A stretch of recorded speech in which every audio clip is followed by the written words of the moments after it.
બાળકો કેમ છો? બધા મજામાં ને? આપણે પર્યાવરણમાં પાઠ 20 સુધી ભણ્યા છીએ. ગયા વિડીયોમાં આપણે પાઠ 20 સુધી પૂરું કરેલું છે. આજે આપણે એમાં રિવિઝન કરશું. પાઠ 13 થી 20. પાઠ 13 થી 20 માં લખો, એક શબ્દમાં જવાબ લખો. એક શબ્દમાં જવાબ લખો. લખો એમાં પહેલું, નદી.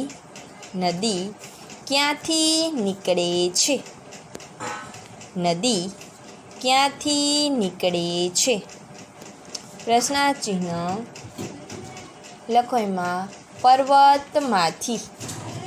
પર્વતમાંથી નદી ક્યાંથી નીકળે છે? આવશે પર્વતમાંથી. એના પછી 2, નદીમાં. નદીમાં કયું વાહન ચાલી શકે છે? નદીમાં કયું વાહન ચાલી શકે છે? પ્રશ્નાર્થ ચિહ્ન. લખો એમાં હોડી. હોડી. એના પછી 3, શાનું પાણી. શાનું પાણી પીવા લાયક હોય છે? શાનું પાણી પીવા લાયક હોય છે? પ્રશ્નાર્થ ચિહ્ન. લખો એમાં નદીનું. નદીનું. એના પછી કઈ વસ્તુ પાણીમાં નાખતા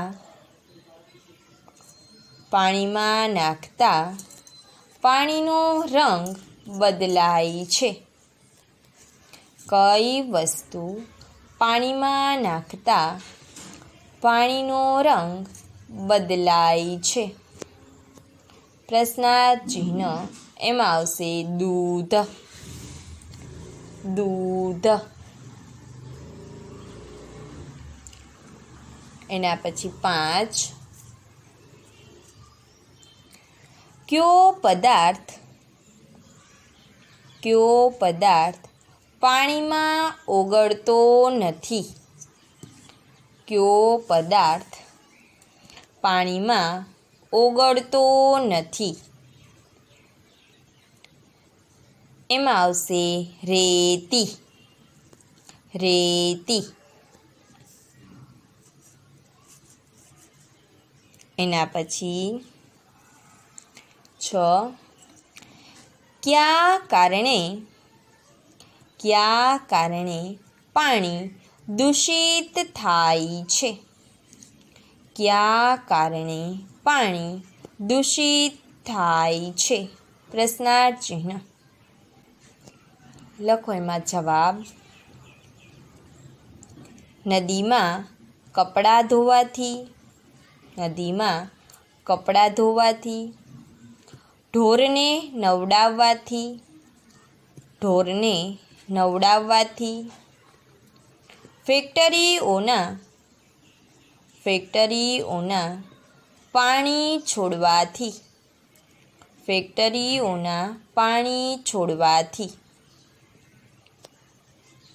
એના પછી 7, કયું પક્ષી નદી કે તળાવમાંથી. કયું પક્ષી નદી કે તળાવમાંથી માછલીઓ પકડે છે? તળાવમાંથી માછલીઓ પકડે છે?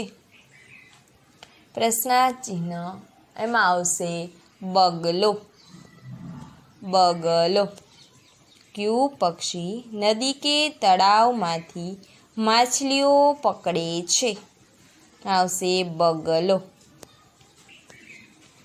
એના પછી 8, કયો પદાર્થ કયો પદાર્થ પાણીમાં ભળી જતો નથી? કયો પદાર્થ પાણીમાં ભળી જતો નથી? પ્રશ્નાર્થ ચિહ્ન. એમાં આવશે તેલ. તેલ. એના પછી ખેતર ખેડવા માટે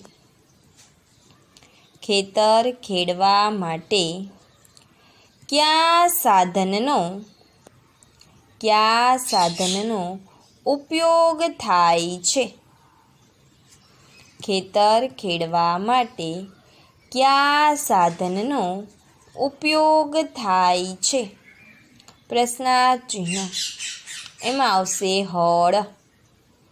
હળ. એના પછી 10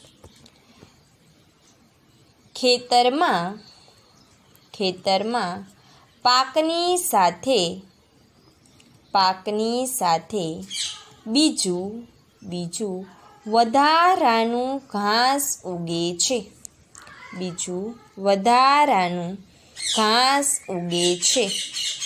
તેને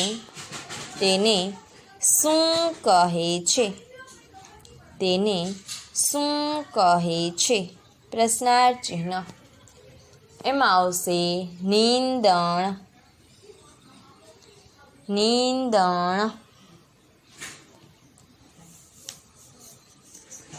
એના પછી કયો પાક જમીનની અંદર ઉગે છે? કયો પાક જમીનની અંદર ઉગે છે? પ્રશ્નાર્થ ચિહ્ન. એમાં આવશે ડુંગળી. એના પછી ઇલીચ કોના જેવું સાધન છે? ઇલીચ કોના જેવું સાધન છે? પ્રશ્નાર્થ ચિહ્ન. એમાં આવશે દાતરડું. એના પછી 13 દરિયામાં શાનું પાણી સતત આવવાથી દરિયો ભરેલો રહે છે? દરિયામાં શાનું પાણી સતત આવવાથી દરિયો ભરેલો રહે છે? પ્રશ્નાર્થ ચિહ્ન. એમાં આવશે નદીઓનું.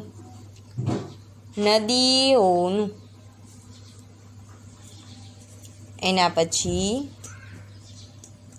14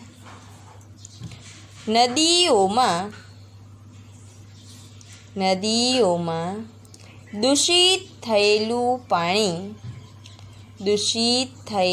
પાણી પીવાથી શું થાય છે?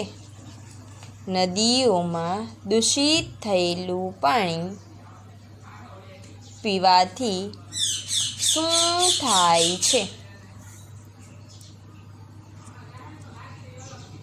પ્રશ્નાર્થ ચિહ્ન. એમાં આવશે રોગચાળો થાય. એના પછી ખેતી અને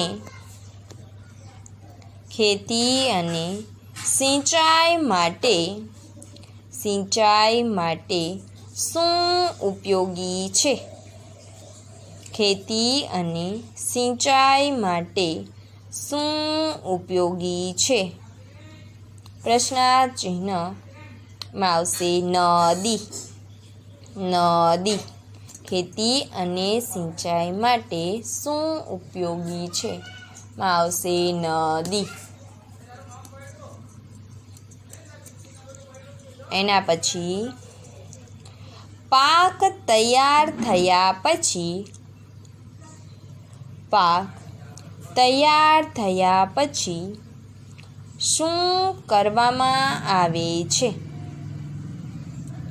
પાક તૈયાર થયા પછી શું કરવામાં આવે છે? પ્રશ્નાચિહ્નમાં આવશે લણવામાં. લણવામાં. એના પછી ક્યુ ફળ વેલા પર થાય છે? ક્યુ ફળ વેલા પર થાય છે? પ્રશ્નાચિહ્નમાં આવશે દ્રાક્ષ. તમે બીજા ફળ થતા હોય, ઓપ્શન ન આપ્યા હોય તો તમે લખી શકો છો દ્રાક્ષ.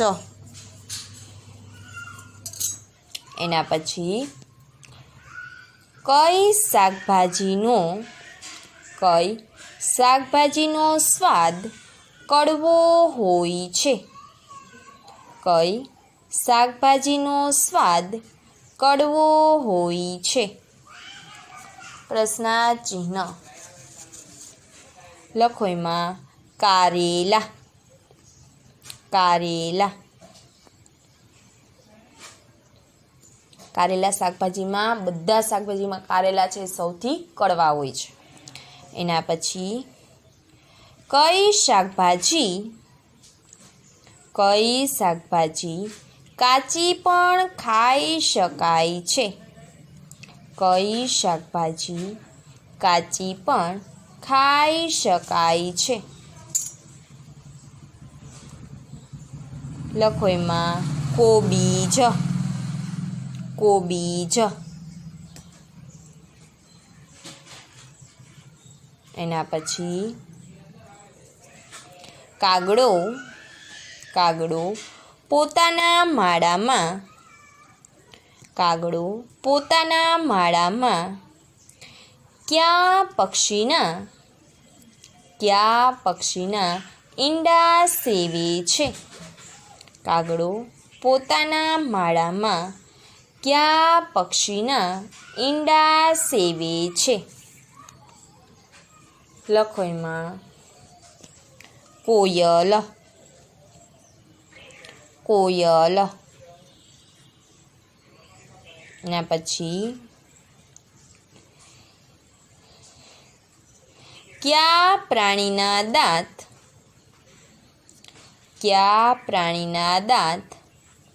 વાંકા અને તીક્ષ્ણ હોય છે?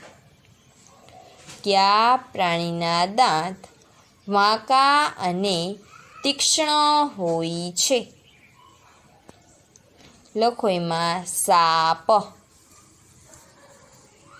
સાપ. એના પછી તેજલ ગામડામાં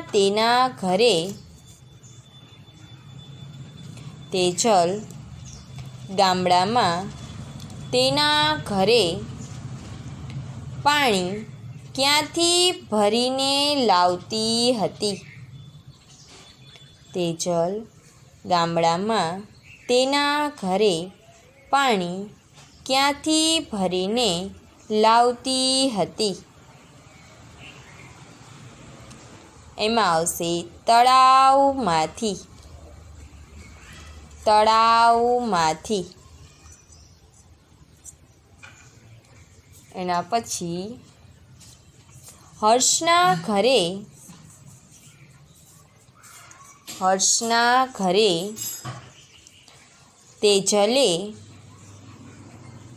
તેજલે કયું સારું કાર્ય કર્યું? હર્ષના ઘરે તેજલે કયું સારું કાર્ય કર્યું? એમાં આવશે પાણીનો બગાડ અટકાવ્યો. પાણીનો બગાડ અટકાવ્યો. એના પછી તેજલના મામા ઘર બાબતે કેમ ચિંતામાં છે?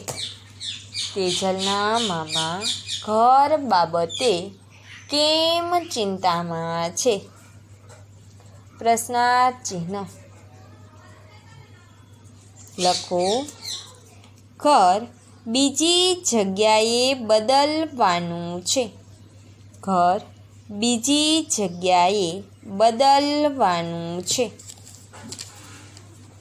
એના પછી 25 મચ્છર